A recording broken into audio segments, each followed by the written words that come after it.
وسع ربنا کل شیء علما علی اللہ توکلنا، اور ہمارے رب نے تو ہر شے کے علم کا احاطہ کیا ہوا ہے اور ہم نے اللہ ہی پر توکل کیا ہے۔ ربنا افتح بیننا وبین قومنا بالحق وانت خیر الفاتحین، اے ہمارے رب فیصلہ فرما دے ہمارے اور ہماری قوم کے درمیان حق کے ساتھ، اور یقیناً تو بہترین فیصلہ کرنے والا ہے۔ اور کہا اس کی قوم کے ان سرداروں نے جنہوں نے کفر کیا تھا کہ اگر تم نے شعیب علیہ السلام کی پیروی کی تو تم خسارے والے ہو جاؤ گے، یعنی اگر شعیب علیہ السلام کی بات مانو گے تو نقصان ہی نقصان ہے۔ تو انہیں بھی آپ پکڑا ایک زلزلے نے اور وہ پڑے رہ گئے اپنے گھروں میں اوندے منہ۔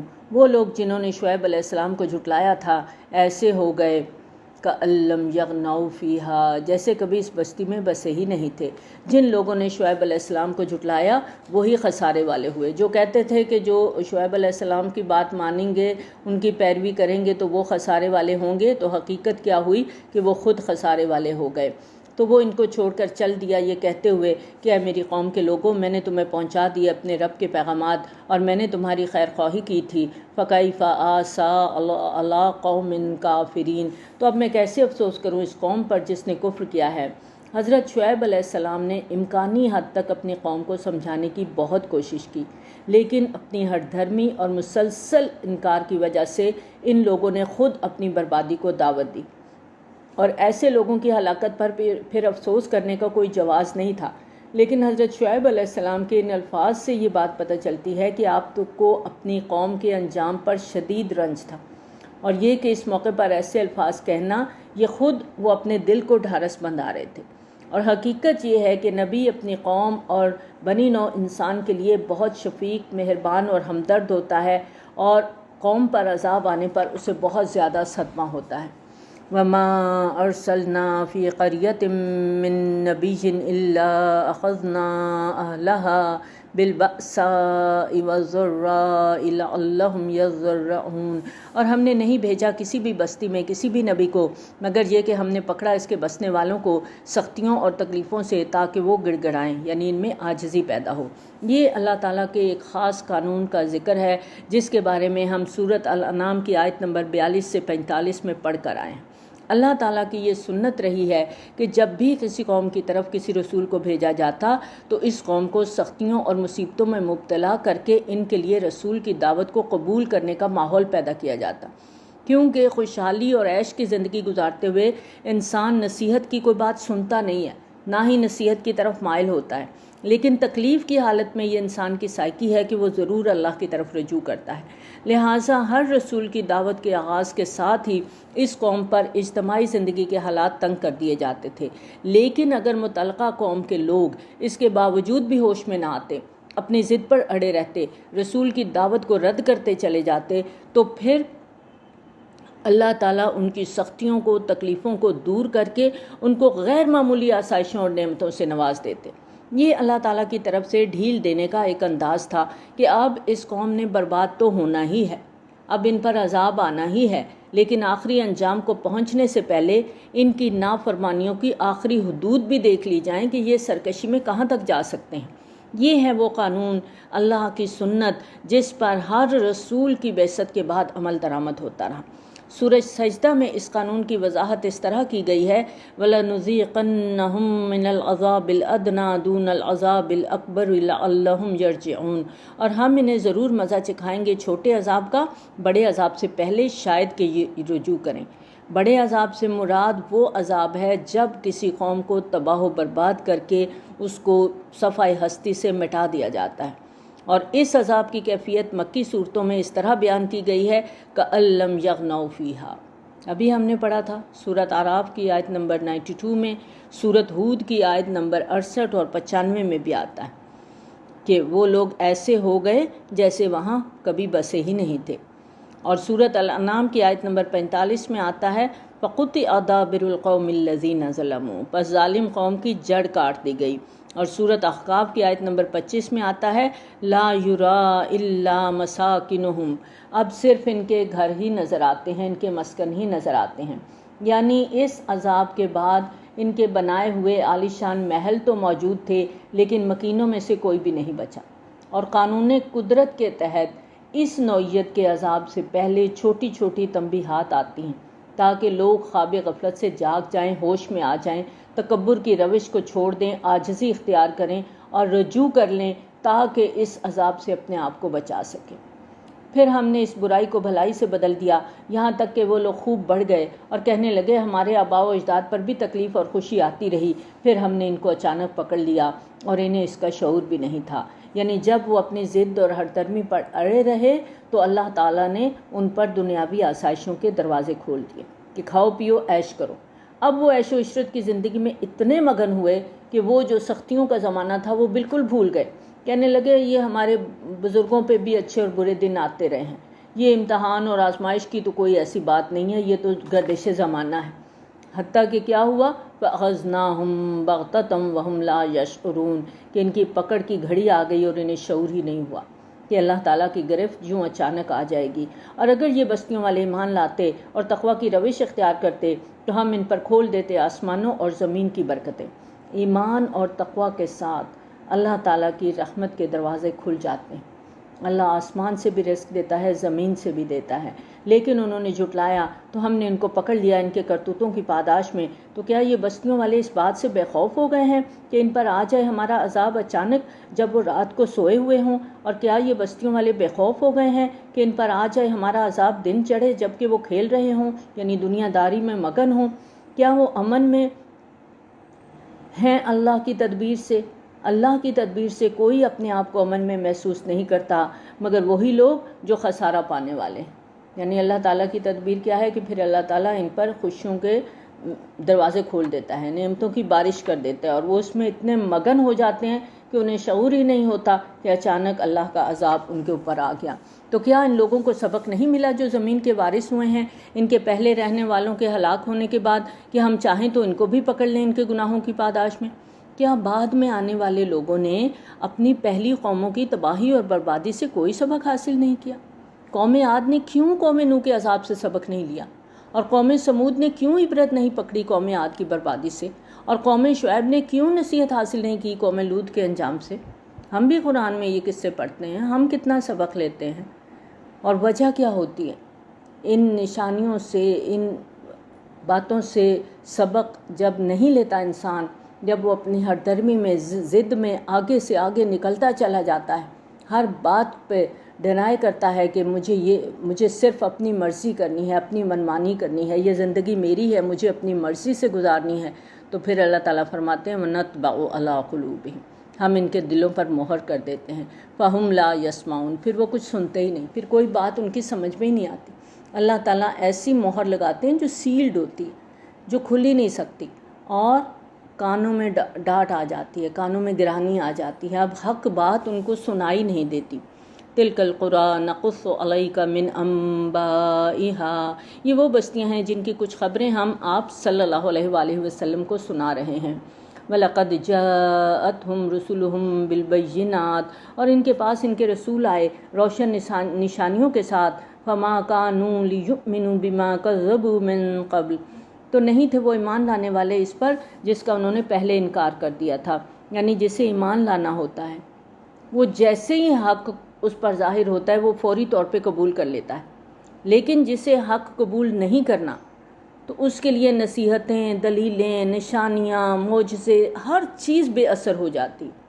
اور اسی بات کو سورۃ الانعام کی آیت نمبر 110 میں اللہ تعالیٰ نے فرمایا وَنُقَلِّبُ أَفْئِدَتَهُمْ وَأَبْصَارَهُمْ كَمَا لَمْ يُؤْمِنُوا بِهِ أَوَّلَ مَرَّةٍ یعنی ہم ان کے دلوں اور ان کی نگاہوں کو الٹ دیتے ہیں جیسا کہ وہ پہلی مرتبہ ایمان نہیں لائے تھے۔ كَذَلِكَ يَطْبَعُ اللَّهُ عَلَىٰ قُلُوبِ الْكَافِرِينَ اس طرح اللہ مہر کر دیتا ہے کافروں کے دلوں پر۔ پیچھے بھی ہم نے پڑھا آیت نمبر 100 کے اینڈ میں وَنَطْبَعُ عَلَىٰ قُلُوبِهِمْ فَهُمْ لَا يَسْمَعُونَ یہاں پھر فرمایا كَذَلِكَ يَطْبَعُ اللَّهُ عَلَىٰ قُلُوبِ الْكَافِرِينَ یعنی جو حق کو جانتے ہوئے بھی، سمجھتے ہوئے بھی حق کو قبول نہیں کرتا تو پھر اللہ تعالیٰ اس کے لیے برائی کا رستہ آسان کر دیتا ہے، پھر اس کے دل پر مہر لگ جاتی ہے، اب حق بات اس کے اندر داخل ہی نہیں ہو سکتی۔ وَمَا وَجَدْنَا لِأَكْثَرِهِم مِّنْ عَهْدٍ اور ہم نے ان میں سے اکثر میں عہد کی پاسداری نہیں پائی۔ دنیا میں جب بھی کوئی قوم ابھری ہے اپنے رسول کے سہارے پر ابھری ہے، اور ہر قوم کے علمی اور اخلاقی ورثے کا غالب حصہ اپنے رسول کی تعلیمات اور وصیتوں پر مشتمل رہا۔ اسی طرح ہر رسول نے اپنے پیروکاروں سے کچھ عہد لیے، کچھ وعدے لیے، لیکن لوگوں کی اکثریت نے کیا کیا؟ کسی عہد کی پاسداری نہیں کی۔ وَإِن وَجَدْنَا أَكْثَرَهُمْ لَفَاسِقِينَ، اور ہم نے اکثریت کو فاسق ہی پایا، یعنی اکثریت اللہ کی نافرمان ہی رہی۔ اب آپ دیکھیں کہ پیچھے 5 رسولوں کا ذکر کیا گیا، حضرت نوح، حضرت ہود، حضرت صالح، حضرت لوط اور حضرت شعیب علیہ السلام۔ آگے حضرت موسیٰ علیہ السلام کا ذکر آ رہا ہے جو تھوڑا سا ڈیٹیل کے ساتھ ہے، اور اب ہم موسیٰ علیہ السلام کا قصہ پڑھیں گے۔ ثم بعثنا من بعدهم موسیٰ بآیاتنا إلی فرعون وملئہ، پھر ہم نے بھیجا ان کے بعد موسیٰ علیہ السلام کو اپنی نشانیوں کے ساتھ فرعون اور اس کے سرداروں کی طرف۔ فظلموا بها، تو انہوں نے ان نشانیوں کے ساتھ ظلم کیا۔ کیا کیا؟ نشانیوں کو جادو قرار دیا، ماننے سے انکار کر دیا۔ فانظر کیف کان عاقبۃ المفسدین، تو دیکھو کیسا انجام ہوا فساد کرنے والوں کا۔ یعنی فرعون اور اس کی قوم کے سرداروں نے اللہ تعالیٰ کی نشانیوں کا انکار کر کے انہیں جادوگری قرار دے کر ان کی حق تلفی کی۔ وقال موسیٰ یا فرعون انی رسول من رب العالمین، اور موسیٰ علیہ السلام نے کہا اے فرعون میں رسول ہوں تمام جہانوں کے رب کی طرف سے، حقیق اللہ اقول علی اللہ الا الحق، اور میں اس پر قائم ہوں کہ حق کے سوا کوئی بات اللہ سے منسوب کروں۔ فرعون کے لیے حضرت موسیٰ علیہ السلام اجنبی نہیں تھے۔ موسیٰ علیہ السلام نے فرعون کے ساتھ ہی شاہی محل میں پرورش پائی تھی، اور حضرت موسیٰ علیہ السلام کی پیدائش کے وقت جو فرعون برسر اقتدار تھا وہ اس فرعون کا باپ تھا، اور اسی نے حضرت موسیٰ علیہ السلام کو اپنے بیٹے کی حیثیت سے پالا تھا۔ یہ آگے ہم ڈیٹیل سے جب قصہ پڑھیں گے کہ موسیٰ علیہ السلام کی والدہ نے کس طرح سے موسیٰ علیہ السلام کو صندوق میں ڈال کر دریائے نیل میں بہا دیا تھا، اور وہ صندوق فرعون کے محل کے پاس ساحل پہ آ کے لگا، اور محل کے ملازمین اسے اٹھا کے اندر لے گئے۔ فرعون کو جب پتہ چلا کہ اسرائیلی بچہ ہے تو وہ اس کے قتل کے درپے ہو گیا، لیکن اس کی بیوی نے یہ کہہ کر باز رکھا کہ ہم اس کو اپنا بیٹا بنا لیں گے۔ قرۃ عین لی ولک، سورۃ قصص میں آتا ہے کہ یہ ہمارے لیے آنکھوں کی ٹھنڈک ہوگا، کیونکہ اس وقت تک ان کے ہاں کوئی اولاد نہیں تھی۔ اب انہوں نے موسیٰ علیہ السلام کو اپنا بیٹا بنا لیا، بعد میں ان کے ہاں بھی بیٹا پیدا ہوا، اور یہ دونوں اکٹھے محل میں پلے بڑے تھے، اور ان کے درمیان حقیقی بھائیوں جیسی محبت ہو گئی تھی، اور حضرت موسیٰ علیہ السلام کی حیثیت بڑے بھائی کی تھی۔ جب بڑا فرعون بوڑھا ہو گیا تو اس نے اپنی زندگی میں ہی اقتدار اپنے بیٹے کو دے دیا۔ چنانچہ جس فرعون کے دربار میں حضرت موسیٰ علیہ السلام نے اپنی نبوت کا دعویٰ کیا، یہ وہی شخص تھا جس کے ساتھ آپ شاہی محل میں پلے بڑے تھے۔ تو ابھی کچھ ہی برس پہلے آپ شاہی محل چھوڑ کے مصر سے مدین گئے تھے، پھر مدین سے واپس آ رہے تھے، آپ کو نبوت ملی، رسالت ملی۔ یہ پوری ڈیٹیل ہم آگے پڑھیں گے سورۃ طٰہٰ میں، سورۃ قصص میں۔ اس پس منظر میں آپ جب آگے آیات پڑھیں گی، سنیں گی، تو آپ دیکھیں گی کہ فرعون کے ساتھ موسیٰ علیہ السلام کی بات کرنے کا انداز ایک عام آدمی جیسا نہیں تھا۔ آپ نے بڑے واضح اور بے باک انداز میں فرعون کو مخاطب کر کے فرمایا کہ دیکھو میرا یہ منصب نہیں ہے اور یہ بات میرے شایان شان نہیں کہ میں تم سے کوئی جھوٹی بات کروں۔ قد جئتکم ببینۃ من ربکم فارسل معی بنی اسرائیل، میں لے کر آیا ہوں تمہارے پاس تمہارے رب کی طرف سے کھلی نشانی، تو تم بنی اسرائیل کو میرے ساتھ بھیج دو۔ بنی اسرائیل حضرت یوسف علیہ السلام کی وساطت سے فلسطین سے آ کر مصر میں اس وقت آباد ہوئے تھے جب مصر میں ایک عربی النسل خاندان کی حکومت تھی، اور اس کے حکومت کے دور میں حضرت یوسف علیہ السلام کے احترام کی وجہ سے بنی اسرائیل کو معاشرے میں خصوصی مقام حاصل رہا، اور وہ صدیوں تک عیش و عشرت کی زندگی گزارتے رہے۔ اس کے بعد کوئی دور ایسا آیا کہ مصر کے اندر قوم پرست عناصر نے انقلاب برپا کیا، اور اس انقلاب کے نتیجے میں یہ جو شاہی خاندان تھا اس کو ملک بدر کر دیا گیا، اور یہاں پر قبطی حکومت قائم کر دی گئی۔ یہ لوگ جو قبطی تھے یہ مصر کے اصل باشندے تھے، اور بنی اسرائیل کے لیے یہ تبدیلی بڑی منحوس ثابت ہوئی۔ سابق شاہی خاندان کے چہیتے ہونے کی وجہ سے وہ قبطی حکومت کے زیر اطاع آ گئے۔ اب ان کی حیثیت بتدریج پست سے پست اور ان کی زندگی سخت سے سخت ہوتی چلی گئی، اور حضرت موسیٰ علیہ السلام کی بعثت کے زمانے میں یہ لوگ مصر میں غلامانہ زندگی گزار رہے تھے، بلکہ فرعونوں کی طرف سے آئے روز ان پر طرح طرح کے مظالم ڈھائے جاتے تھے۔ یہ وہ حالات تھے جن میں حضرت موسیٰ علیہ السلام کو مبعوث کیا گیا تاکہ وہ بنی اسرائیل کو فرعون کی غلامی سے نجات دلا کے واپس فلسطین لائیں۔ چنانچہ حضرت موسیٰ علیہ السلام نے فرعون سے مطالبہ کیا کہ بنی اسرائیل کو میرے ساتھ جانے دیا جائے۔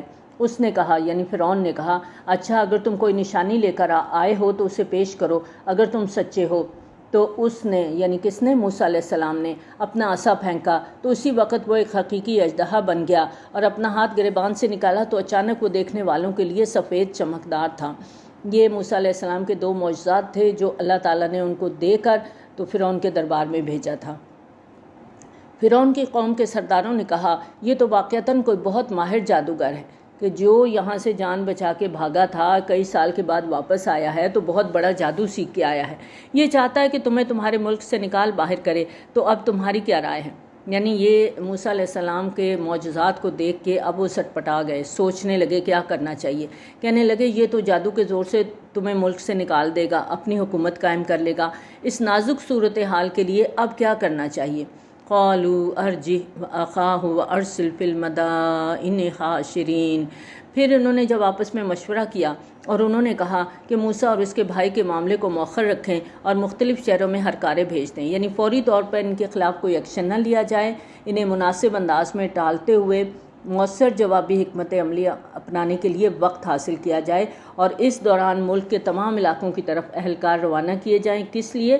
یأتوک بکل ساحر علیم، جو آپ کے پاس لے آئیں تمام ماہر جادوگروں کو، یعنی ملک کے کونے کونے سے چوٹی کے جادوگروں کو بلا کر ایک عوامی اجتماع کے سامنے مقابلے میں موسیٰ علیہ السلام کو شکست دی جائے، تاکہ لوگوں کے ذہنوں میں جنم لینے والے خوف کے اثرات زائل ہو جائیں۔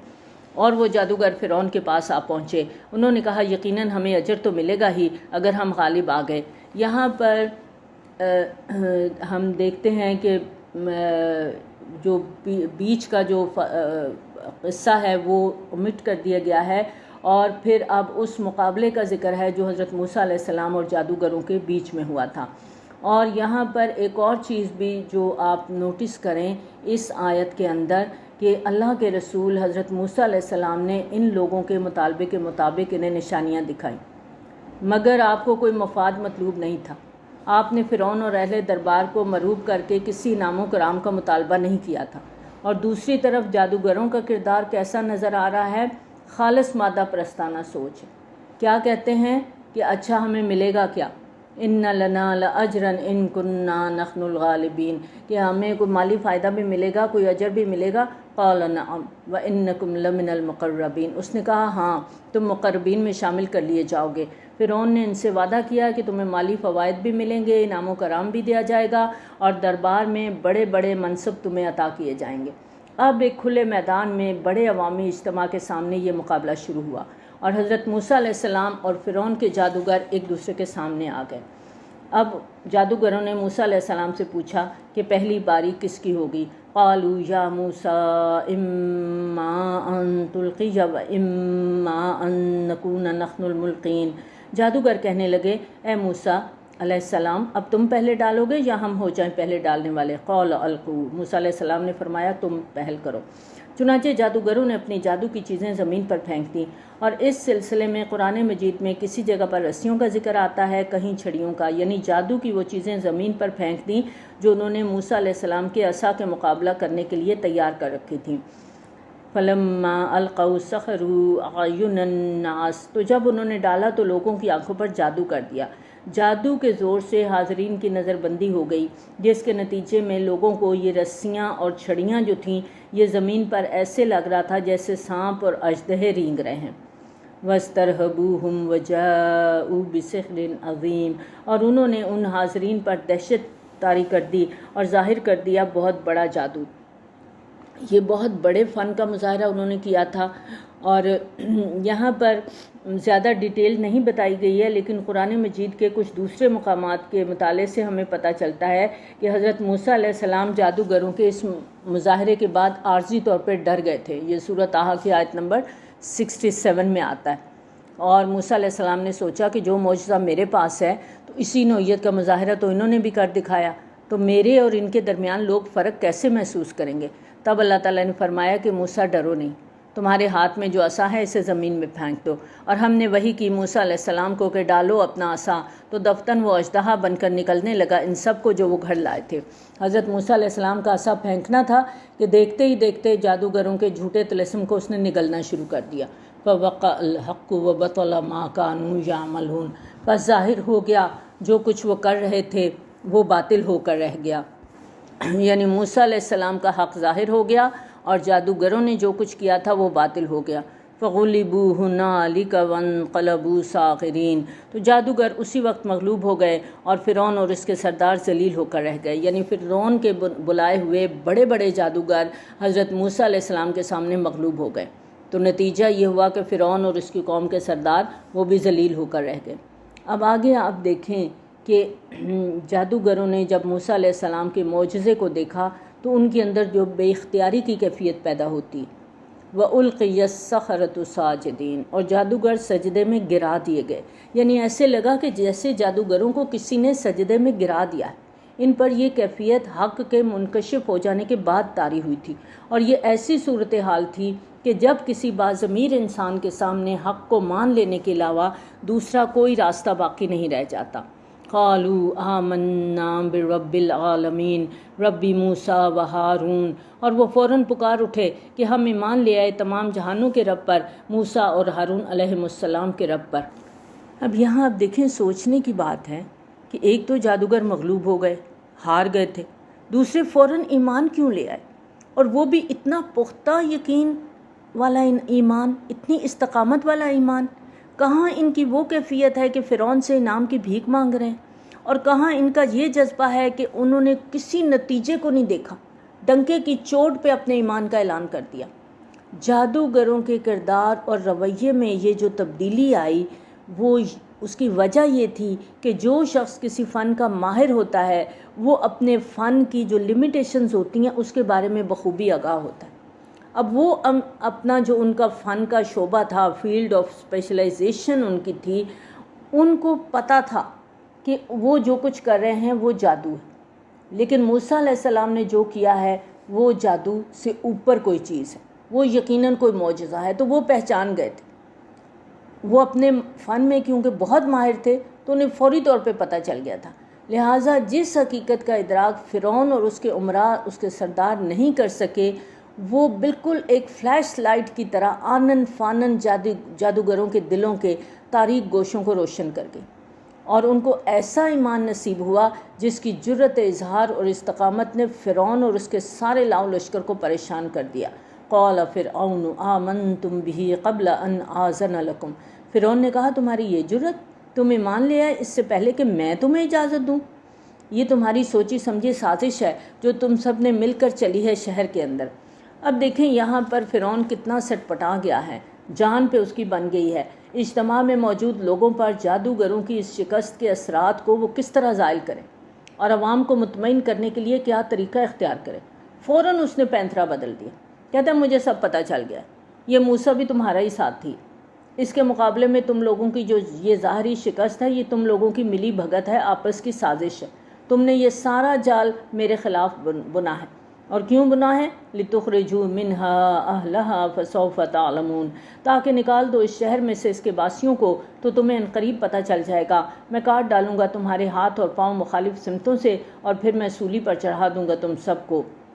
اب آگے جادوگروں کا جواب آپ سنیں کہ وہ انہیں سولی کی دھمکی دے رہا ہے، ہاتھ پاؤں کاٹنے کی دھمکی دے رہا ہے، اور جادوگر کیا کہتے ہیں؟ قَالُوا إِنَّا إِلَىٰ رَبِّنَا مُنْقَلِبُونَ، انہوں نے کہا ٹھیک ہے ہمیں تو اپنے رب ہی کی طرف لوٹ کر جانا ہے، تم مارنا چاہتے ہو نا، زیادہ سے زیادہ کیا کرو گے؟ ہمیں مار دو گے، ہاتھ پاؤں مخالف سمتوں سے کاٹو گے، سولی پہ چڑھا دو گے تو ہماری موت ہو جائے گی، تو موت تو رب سے ملاقات ہے، تو ہم تو رب سے ملاقات کے لیے بے چین ہیں۔ جادوگروں پر جب حق کا انکشاف ہو گیا تو ان کے اندر جو یقین کی پختگی آئی اس کا یہ عالم تھا کہ فرعون جیسے بادشاہ کی اتنی بڑی دھمکی لیکن وہ ذرا بھی نہیں لرزے، اور ان کے اس جواب میں اس میں دیکھیں کتنا اطمینان ہے نا ان کے اندر۔ فیل کیا آپ نے اس اطمینان کو؟ انا الی ربنا منقلبون. مارنا چاہتے ہو مار دو، ہم نے تو رب سے ملنا ہے. تو موت تو ہے ہی اللہ سے ملاقات. ہاں تو موت سے کیا ڈرنا؟ تو موت سے ڈر لگتا ہے؟ لگتا ہے نا. کسی کا بھی دل نہیں کرتا دنیا چھوڑ کے جانے کو. یہ ایمان چاہیے نا موت سے محبت کے لیے کہ اچھا ٹھیک ہے، موت آنی ہی آنی ہے، کسی بھی شکل میں آ جائے. تم سولی دینا چاہتے ہو دے دو، موت تو ہمارے رب سے ملاقات ہے. اور اللہ کرے کہ ہماری موت ایمان کی حالت میں آئے کہ ہم اللہ کے آگے سرخرو ہو سکیں. وَمَا تَنْقِمُ مِنَّا إِلَّا أَنْ آمَنَّا بِآيَاتِ رَبِّنَا لَمَّا جَاءَتْنَا. اور تم ہم سے کس بات کا انتقام لے رہے ہو سوائے اس کے کہ ہم ایمان لے آئے اپنے رب کی آیات پر جب وہ ہمارے پاس آ گئیں. ربنا افرغ علینا صبرا وتوفنا مسلمین. اے ہمارے رب ہم پر صبر انڈیل دے اور ہمیں مسلم کی حیثیت سے وفات دینا. یعنی ایمان کے راستے میں جو آزمائش آنے والی ہے ان کی سختیوں کو جھیلتے ہوئے ایسا نہ ہو کہ ہمارے صبر کا دامن لبریز ہو جائے، ایسا نہ ہو کہ ہم کفر کی طرف لوٹ جائیں. اللہ ہمیں صبر عطا فرما، ثابت قدمی عطا فرما. ہمیں موت آئے تو تیری اطاعت، تیری فرما برداری کی حالت میں آئے. اب اس واقعے کے بعد فرعون نے جادوگروں کے ساتھ تو ضرور انتقامی کارروائی کی ہوگی، لیکن موسیٰ علیہ السلام کے خلاف وہ کوئی ٹھوس قدم نہیں اٹھا سکا تھا. چنانچہ اس کے بعد بھی حضرت موسیٰ علیہ السلام لوگوں کو اللہ تعالیٰ کا پیغام پہنچانے میں اور بنی اسرائیل کو منظم کرنے میں مصروف رہے، اور قوم کے بہت سے نوجوان آپ کی دعوت پر لبیک کہتے ہوئے آپ کے گرد جمع ہونا شروع ہو گئے تھے. اور اس طرح کی سرگرمیوں سے حکومتی عہدیداروں کے اندر اب تشویش پیدا ہو گئی، تو انہوں نے فرعون سے اس بارے میں شکایت کی. وقال الملأ من قوم فرعون اتذر موسیٰ وقومہ لیفسدوا فی الارض. اور کہا قوم فرعون کے سرداروں نے فرعون سے کہ آپ موسیٰ علیہ السلام اور اس کی قوم کو اسی طرح چھوڑ دیں گے کہ وہ زمین کے اندر فساد مچائیں، وَيَذَرَكَ وَآلِهَتَكَ، اور آپ کو اور آپ کے معبودوں کو چھوڑ دیں.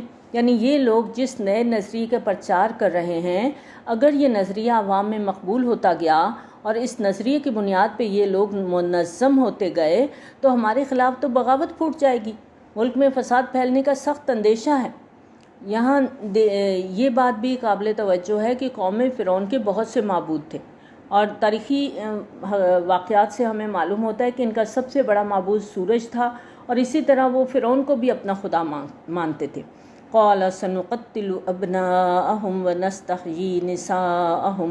اس نے کہا ہم عنقریب قتل کریں گے ان کے بیٹوں کو اور زندہ رہنے دیں گے ان کی بیٹیوں کو. یہ آزمائش بنی اسرائیل پر پہلے بھی آ چکی تھی. حضرت موسیٰ علیہ السلام کی ولادت سے قبل جو فرعون برسر اقتدار تھا اس نے خواب دیکھا تھا جس کی تعبیر میں اس کے نجومیوں نے اسے بتایا تھا کہ بنی اسرائیل میں ایک بچے کی پیدائش ہونے والی ہے جو بڑا ہو کر آپ کی حکومت کو ختم کر دے گا. تو اس خدشے کے پیش نظر فرعون نے یہ حکم دیا تھا کہ بنی اسرائیل کے ہاں پیدا ہونے والے ہر لڑکے کو قتل کر دیا جائے اور لڑکیوں کو زندہ رہنے دیا جائے. اب تقریباً 40-45 سال گزر چکے. اس کے جانشین فرعون کو اس خوفناک قانون کو دوبارہ نافذ کرنے کا خیال آ گیا. جب سرداروں نے خدشے کا اظہار کیا کہ ایسا نہ ہو کہ یہ جو کچھ موسیٰ علیہ السلام تعلیم دے رہے ہیں یہ ہمارے خلاف سازش نہ کھڑی ہو جائے اور ہماری حکومت نہ جاتی رہے، تو اگر موسیٰ علیہ السلام نے واقعی اپنی قوم کو ہمارے خلاف ایک تحریک کی شکل میں منظم کر لیا تو ان کو دبانا ہمارے لیے بڑا مشکل ہو جائے گا، کیونکہ یہ تو بہت زیادہ تعداد میں ہے. لہٰذا وہ چاہتے تھے کہ نپ دی ایول ان دا بڈ کے اصول کے تحت حضرت موسیٰ علیہ السلام کو قتل کر دیا جائے. لیکن فرعون کے دل میں کیونکہ اللہ تعالیٰ نے موسیٰ علیہ السلام کے لیے محبت ڈالی ہوئی تھی، جیسا کہ ہم نے پیچھے بھی پڑھا کہ ان کا آپس میں بھائیوں کا سا رشتہ تھا کیونکہ کٹے پلے بڑے تھے، تو ایک طبعی سی محبت موجود تھی. تو اس نے آپ کو قتل کرنے کی بجائے بنی اسرائیل کو دبانے کے لیے باپ کے زمانے کا پرانا حکم پھر سے نافذ کرنے کا اندیا دے دیا کہ ہم ان کے لڑکوں کو قتل کرتے رہیں گے تاکہ موسیٰ علیہ السلام کو اپنی قوم سے افرادی قوت مہیا نہ ہو سکے. وَإِنَّا فَوْقَهُمْ قَاهِرُونَ، اور یقیناً ہم ان پر پوری طرح غالب ہیں. یعنی درباریوں اور عمراء کا حوصلہ بڑھانے کے انداز میں فرعون نے کہا کہ گھبراتے کیوں ہو، ہم پوری طرح ان پہ چھائے ہوئے ہیں، یہ ہمارا کچھ نہیں بگاڑ سکتے. قال موسیٰ لقومہ استعینوا باللہ واصبروا، موسیٰ علیہ السلام نے اپنی قوم سے کہا اب تم لوگ اللہ سے مدد چاہو اور صبر کرو، ان الارض للہ یورثھا من یشاء من عبادہ والعاقبۃ للمتقین، یقیناً یہ زمین اللہ کی ہے، وہ اپنے بندوں میں سے جس کو چاہتا ہے اس کا وارث بنا دیتا ہے، لیکن آخرت تو تقوی والوں کے لیے ہے۔ یعنی اتنی بڑی آزمائش میں ثابت قدم رہنے کے لیے اللہ سے مدد کی دعا کرتے رہو اور صبر کا دامن تھامے رکھو۔ کامیابی ملے گی وہ اللہ کے ہاتھ میں ہے، وہ اللہ دینے والا ہے، اور جو بھی اللہ کا تقوی اختیار کرے گا کامیابی اس کا مقدر ہے۔ اب دیکھیں تھرو آؤٹ قرآن ہمیں ایک چیز پہ بہت زیادہ تلقین کرتا ہے، اور وہ ہے تقوی، اللہ کے ہونے کا احساس، اور اسی میں ہماری نجات ہے اور اسی میں ہماری کامیابی ہے۔ قالوا اوذینا من قبل ان تأتینا ومن بعد ما جئتنا، وہ کہنے لگے اے موسیٰ علیہ السلام ہمیں تکلیف پہنچی آپ کے آنے سے پہلے بھی اور آپ کے آنے کے بعد بھی۔ یعنی مظلوم قوم کی دیکھیں کتنی بے بسی اور بے چارگی ہے اس جملے کے اندر، کہ پہلے بھی ہمارا یہی حال تھا، ہم بدترین ظلم و ستم کا نشانہ بن رہے تھے، اب آپ کے آنے کے بعد بھی ہمارے حالات میں تو کوئی تبدیلی نہیں آئی۔ موسیٰ علیہ السلام نے فرمایا ہو سکتا ہے عنقریب اللہ تمہارے دشمن کو ہلاک کر دے اور تمہیں خلافت عطا کر دے زمین میں، پھر دیکھے کہ تم کیسے عمل کرتے ہو۔ وَلَقَدْ أَخَذْنَا آلَ فِرْعَوْنَ بِالسِّنِينَ وَنَقْصٍ مِّنَ الثَّمَرَاتِ لَعَلَّهُمْ يَذَّكَّرُونَ، اور ہم نے پکڑا آل فرعون کو لگاتار قحط سالی اور فصلوں کی تباہی سے تاکہ وہ نصیحت پکڑیں۔ یہ وہی قانون ہے جس کا ذکر اسی صورت کی آیت نمبر 94 میں ہم نے پڑھا تھا کہ جب اللہ تعالیٰ کسی قوم کی طرف کوئی رسول بھیجتا ہے تو انہیں آزمائشوں اور مصیبتوں میں مبتلا کر دیتا ہے تاکہ وہ خواب غفلت سے جاگ جائیں اور حق کی طرف متوجہ ہوں۔ چنانچہ حضرت موسیٰ علیہ السلام جب آل فرعون کی طرف مبعوث ہوئے اور آپ نے اپنی دعوت شروع کی تو اس دوران اللہ تعالیٰ نے قوم فرعون پر چھوٹے چھوٹے عذاب بھیجنے شروع کیے تاکہ وہ ہوش میں آ جائیں۔ فَإِذَا جَاءَتْهُمُ الْحَسَنَةُ قَالُوا لَنَا هَٰذِهِ، تو جب بھی حالات بہتر ہو جاتے وہ لوگ کہتے یہ ہمارے لیے ہے، اور جب انہیں کوئی تکلیف پہنچتی تو اسے وہ نحوست سمجھتے۔ موسیٰ علیہ السلام اور اس کے ساتھیوں کی آگاہ ہو جاؤ، ان کی نحوست اللہ کے ہاتھ میں ہے، لیکن ان میں سے اکثر لوگ سمجھتے نہیں ہیں۔ یعنی جب ان کے حالات قدرے بہتر ہوتے، فصلیں وغیرہ ٹھیک ہو جاتی، خوشحالی آ جاتی، آسائشیں حاصل ہوتی، تو کہتے یہ ہماری محنت، ہماری منصوبہ بندی، ہماری کوششوں کا نتیجہ ہے، یہ ہمارا حق تھا جو ہمیں ملا۔ اور جب ان کو فصلوں وغیرہ میں نقصان ہوتا یا کسی تکلیف کا سامنا کرنا پڑتا تو ساری ذمہ داری حضرت موسیٰ علیہ السلام اور ان کے ساتھیوں پہ ڈال دیتے کہ ہماری تمام مشکلات ان لوگوں کی نحوست کی وجہ سے ہیں۔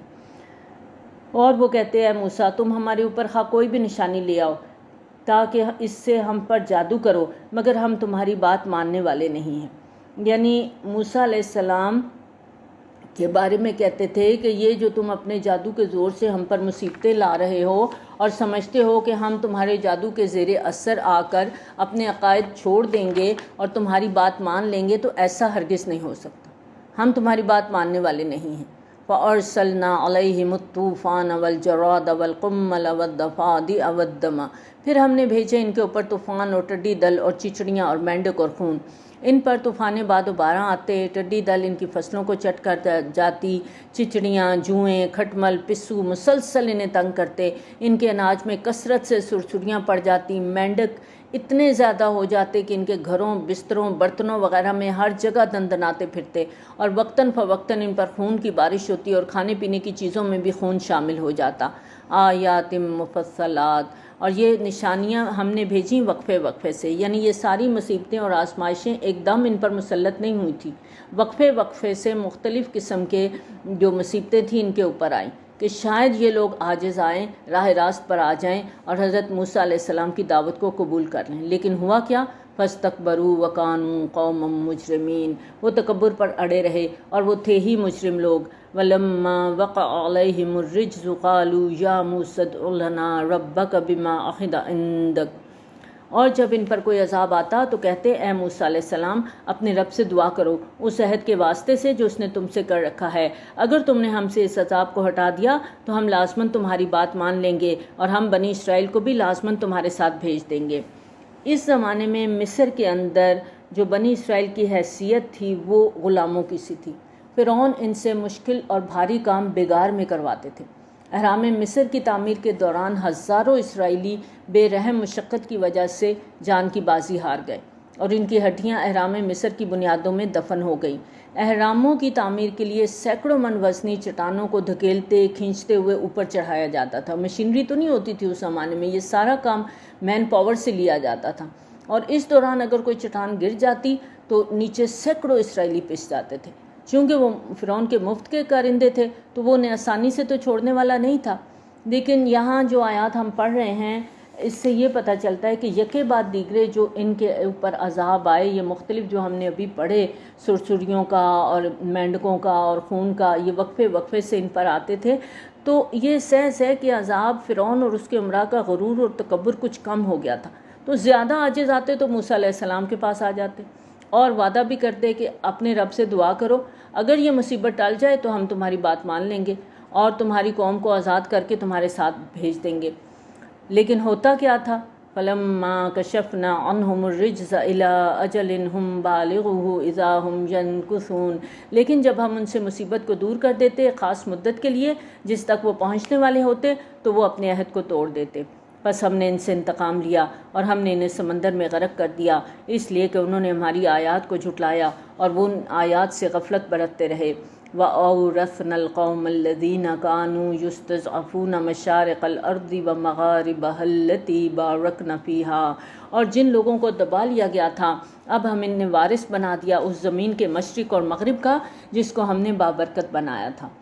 اب دیکھیں یہاں پر مشارق الارض ومغاربها، اور اس آیت کا سادہ مفہوم تو یہ ہے کہ بنی اسرائیل جو مصر میں غلامی کی زندگی بسر کر رہے تھے ان کو وہاں سے اٹھا کے پورے فلسطین کا وارث بنا دیا گیا، اور فلسطین کی زمین کی جو خصوصیت ہے بارکنا فیہا، خصوصی برکت کا ذکر یہاں سورت بنی اسرائیل کی پہلی آیت میں بھی آتا ہے، بارکنا حولہ، تو یہ سرزمین حضرت ابراہیم علیہ السلام کے بعد سینکڑوں انبیاء علیہ السلام کے مسکن اور مدفن کی حیثیت سے بھی متبرک ہے، اس لیے اللہ تعالیٰ نے اس سے امتیازی نوعیت کی زرخیزی سے نوازا ہے۔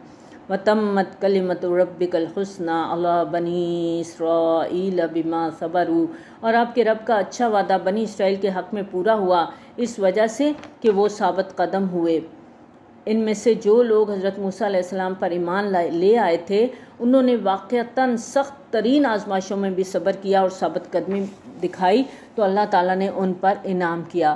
وَدَمَّرْنَا مَا كَانَ يَصْنَعُ فِرْعَوْنُ وَقَوْمُهُ وَمَا كَانُوا يَعْرِشُونَ، اور ہم نے تباہ و برباد کر ڈالا وہ سب کچھ جو فرعون اور اس کی قوم کے لوگ بناتے تھے اور جو چڑھاتے تھے، یعنی فرعون اور اس کی قوم کی ساری تعمیرات، ان کے سارے باغات سب ملیا میٹ کر دیے گئے اور فرعون کو اس کے لاؤ لشکر سمیت غرق کر دیا گیا۔